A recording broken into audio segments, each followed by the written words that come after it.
Yo, so hello guys, dito na naman kami ngayon sa isang floating house. Minanga floating house.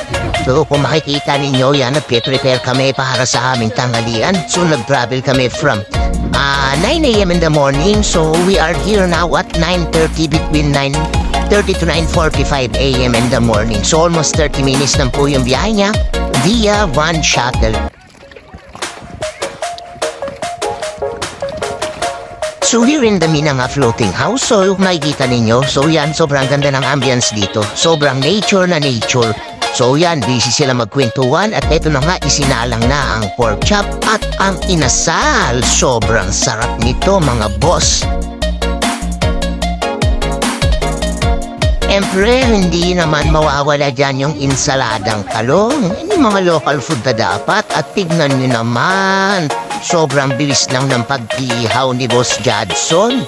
Kita nyo na yan, sobrang sarap niyan mga boss. Tara, kahain na tayo. Yo, so hello guys, dito kami ngayon sa Minanga Floating House.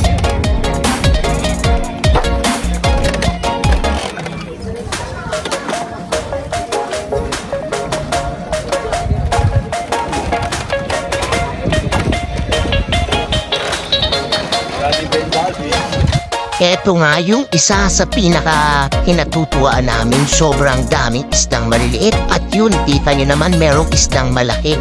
I think that surahan ba yan? O basta sobrang sarap na nagpi-fish feeding ka dito. Yan o, tignan nyo naman. Sobrang daming isda.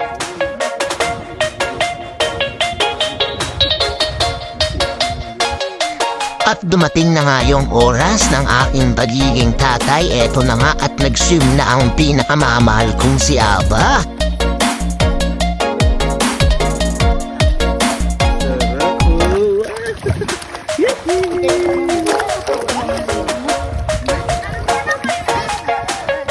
So, ito yung mga moment na hindi kayang bayaran ng pera. Yung kasiyahan ng buong pamilya, yung sama-sama, yung lahat masaya. Sobrang thank you kay Lord.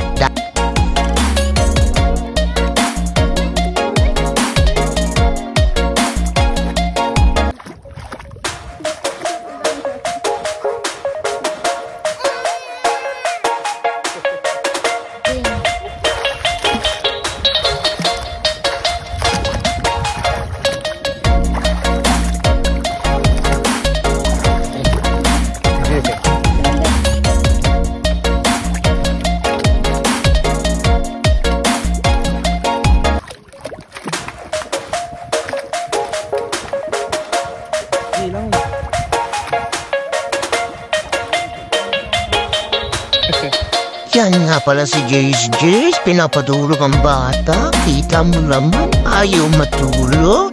So hanggang dito na lang mga maming sir. So sa mga gustong pumunta sa Minanga floating house, so first come first serve po tayo. And wala pong reservation. Kung sino yung nauna, siya yung sa magandang pwesto. So again, thank you so much for watching this video. Please don't forget to like, share, and subscribe also with my YouTube channel and my Facebook page account, Daddy Benz. Thank you so much for watching, and as always, God bless you all. Peace man, yo!